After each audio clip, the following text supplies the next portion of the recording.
በመጀመሪያ ሀሚ በመምጣቷ ደስ ብሎኛል።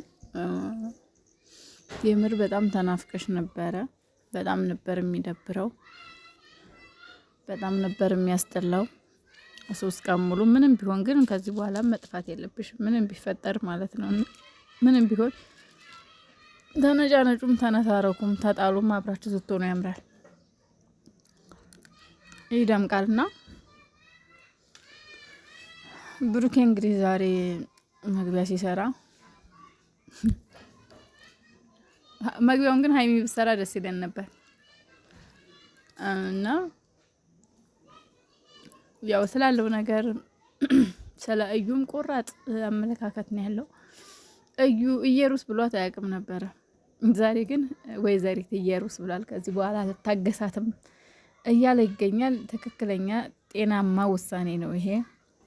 ምክንያቱም ኮስተር ካላልክባት ከህይወትህ የምትላቀቅ አይነት ሴት አይደለችም። ግን ኮስተር ብለህ ነው እች ልጅ ከህይወትህ ማስወጣት ያለብህ ማለት ነው።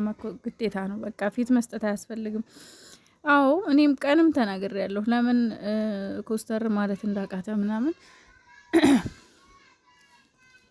ያው ልጅቷ ነፍሰ ጡር ናት፣ ሴት ናት እና በሪስፔክት ላርጋት ብዬ ነው። ሴትም ስለሆነች ነፍሰ ጡርም ስለሆነች ላክብራት ብዬ ነው። ነገር ግን ከዚህ በኋላ ትዕግስቴን እጅግ በጣም ተፈታትነዋለች። ከዚህ በኋላ ልታገሳትም ላከብራትም አልችልም። በጣም ትዕግስቴ አልቋል። ከዚህ በኋላ በቅቶኛል ብሏል። እንግዲህ ሀይሚዬም እንግዲህ ያው ሩም ይዛ እንደነበር ከሩም እንደማትወጣ እኔ ግን የሰማሁ ቡታጅራ ሄዳለች ነበረ። ነገር ግን እዚሁ አዲስ አበባ ናት ማለት ነው። እና ያው ፍፄ ጋር ደውዬ ፍፄን ሀይሚዬን ይዘሃት ና ብዬዋለሁና ነገሮችን ለመፍታት ለመመካከር ሞክራለሁ። እኔም በራሴ ሙድ ፈታ ለማለት እየሞከርኩ ነበር። ነገር ግን አልሆነም ብሏል። በጭራሽ የማይሆን ነገር ነው። አስባችሁታል እናንተ አሁን ማለት ነው። ሁለታችሁም እየተጎዳዳችሁ ነው ያላችሁት። ሀይሜም በር ዘግታ ሩም ውስጥ መዋል ማልቀስ፣ መቼም ዝም ብላ አይደለም እያለቀሰች ነው። ማልቀስ ምን የሚሉት ነው? አንተም የሆነ በቃ ደስተኛ ሆነ ለመምሰል እየሞከርክ ነው። ነገር ግን በጭራሽ ደስተኛ አይደለህም። ምክንያቱም ደስታህ ያለው ሀይሚ ጋ ነው። ደስተኛ የምትሆነው ከሀይሚ ጋ ነው። ነገር ግን ሀይሚ የለችም። በጭራሽ ደስተኛ ልትሆን አልቻልክም ማለት ነው። ብሩክ ሲጀመር ያስታውቅብሃል ፊትህ። ልሳቅ እንኳን ልደሰት እንኳን ብትል ካንገት በላይ እንዴ ካንገት በታች የለም። እናውቃለን ይሄንን። ግን ሀይሚዬም ዛሬ ብትረጋጊ ደስ ይለኝ ነበር ማለት በቃ ተረጋጉ፣ ግድ የላችሁ ተረጋጊ። ሀይሚም በቃ አንቺ ይቅርታ ልብ ያለሽ ሰው ነሽ። እኔ አልተበደልሽ የምልበት አንዳችን ምክንያት የለም። ሀይሚዬ ተበድለሻል፣ ግን ደግሞ በቃ ነገሩን ታዩ። ላንቺም ሰላም፣ ለሱም ሰላም፣ ለኦዲየንሱም ሰላም ስትሉ በቃ ሰላም ፍጠሩ። ይበቃችኋል። የእውነት ቤተሰብ የምር ዛሬ ግን አልደበራችሁም? ማለት መጀመሪያ አካባቢ ብሩኬ ለሀይሚ ሲያሳያት የነበረው ወይም ሲናገር የነበረው አለ አይደለ? በቃ ነገሮችን ለመፍታት ሀይሚዬ በቃ ሁሉንም እንጋፈጠው ብሎ አቀፍ ምናምን ሲያረጋት ደስ ብሎ ነበረ። ግን ወንድ ልጅ ደግሞ የሆነ በወንድነቱ አትምጡበት ውዶቼ፣ ተማሩ። የምር በወንድነቱ አትምጡበት። ወንድነቱ በጣም በክብሩ አይደራደርም እና እንደሚያስከብረኝ ወንድ ሲኖር ነው ስትል ሀይሚ ኦፕ አለ። የመጨረሻ ኦፕ አለ። ወንድ ልጅ በእንደዚህ አይነት ነገር አይደራደርም። በነገራችን ላይ በጣም ነው የተቆጣው። በጣም ምክንያቱም ይሄ ክብሩ ነው። ገባችሁ? አንድ ሴት አለ አይደለ? ወንድ ልጅ ወንድ የለም አጠገቤው ማለት አለ አይደለ? እነሱ የሚሰማቸው ሌላ ነው። የሚያስከብረኝ ወንድ የለም አጠገቤ ስትል በጣም ነው የተናደደው። በጣም እና ሀይሚዬ እችን ነገር ባቲ ጥሩ ነበረ። ለምን አሁን እችን ነገር አንቺ ባቲ ብሩኬ ኦሬዲ አለ አይደል እንትን ይል ነበረ ማለት ጥሩ ሂደት ላይ ነበር ያለው።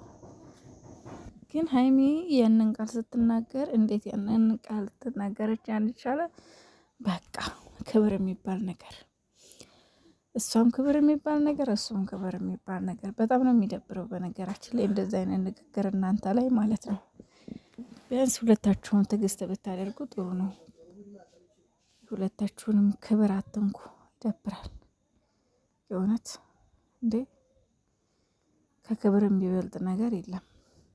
ጭራሽ የሰማንያ ሚስቴ አይደለሽም አንተም የሰማንያ በላም። ከዛ ውጣ ከቤቴ፣ ከዛ ውጭ ከቤቴ። የምር በጣም ይደብራል። እንደዚህ አይነት ነገር እናንተ ላይ በጭራሽ አያምርም፣ በጭራሽ እና እና እኔ እንጃ ብቻ ግን ከባድ ነው። በእርግጥ ያው አላቅም እንግዲህ ኦዲየንሶች እስኪ የእናንተን ደግሞ ሀሳብ አስተያየት ኮሜንት ስር ስህተት ካለብኝ እንደኔ ሀይሚና ብሩኬ እየተገናኛችሁ እንደዛ አይነት ቃል መነጋገር እናንተን አይመጥናችሁ፣ ክብራችሁን አይመጥንም ባይ ነኝ። የምር ቢያንስ ለኦዲየንሱ እንዴ ለእናንተ ትላልቅ ክብር ያላቸው ትላልቅ እናቶች የሆኑ አባቶች የሆኑ ሰዎች አሉ ዝጋ ለእናንተ ማለት ነው። ስለዚህ እነሱ ፊት ደግሞ እንደዚህ መባባል በጣም ነው የሚደብረው፣ በጣም ነው የሚያስጠላው። የእውነት እኔ መጨረሻ አካባቢ የተነጋገራችሁት ንግግር በጣም እንደሚደብር ነው የተሰማኝ። ይሄ ከእናንተ አይጠበቅም በእውነት ማለት ነው። እናንተን የምናውቃችሁኛ በዚህ አይደለም። የምር በዚህ ልክ ምን ማለት እንዳለብኝ አላውቅም ከዚህ በላይ የእውነት ኧረ እኔ እንጃ ብቻ እኔ አንድ ሆናችሁ ልጅቷን ከህይወታችሁ ማስወጣት። ብሩኬ መጀመሪያ ላይ ትክክል ነበር፣ በቃ አብረን እንጋፈጠው ብሎ ነበር እና ሀይሚዬ ብታዳምጪውና አብራችሁ ነገሮችን ብትጋፈጡ ጥሩ ነበር። ካልሆነ ደግሞ አይሆንም ተባብላችሁ ዝም ብትባባሉ ጥሩ ነበር እንጂ በዚህ ልክ የወረደ ቃል መነጋገር ተገቢ አልነበረም የምር። በስተመጨረሻም እንግዲህ ያው ጭራሽ ፖሊስ እጠራለሁ ምናምን በመባባል ነው እንግዲህ እሱም ምን ውስጥ ገባ። አንቺ ትወጫለሽ አንተ ትወጣለህ ተባብሎ መጨረሻ ላይ እንግዲህ ብሩኬ ብድግ ብሎ ወጥቷል ማለት ነው። ፈጣሪ ማስተዋሉን ይስጣችሁ፣ ሌላ ምንም አይባልም። ለእኛም ይስጠን ለእናንተም ይስጣችሁ እንጂ ይሄ ጊዜ በጣም ከባድና የሚያስጠላ ጊዜ ነው ለጨረቃ ፋሚሊ የእውነት ማለት ነው። የምር የሆነ ቡዳ በልቶናል በእውነት። ምን አይነት ቡዳ እንደገባብች ኢየሩስ የምትባል ቡዳ ናት የመጣችብን ቤታችን የእውነት። እስከ ዛሬ ከአንድም ሁለቴ ሀይሚና ብሩኬ ተጣልተው እናውቃለን። ግን በዚህ ልክ የሆነ ክብርን የሚነካካ ንግግር ግን ተነጋግረው አያውቁም። አሁን ግን ከፋ።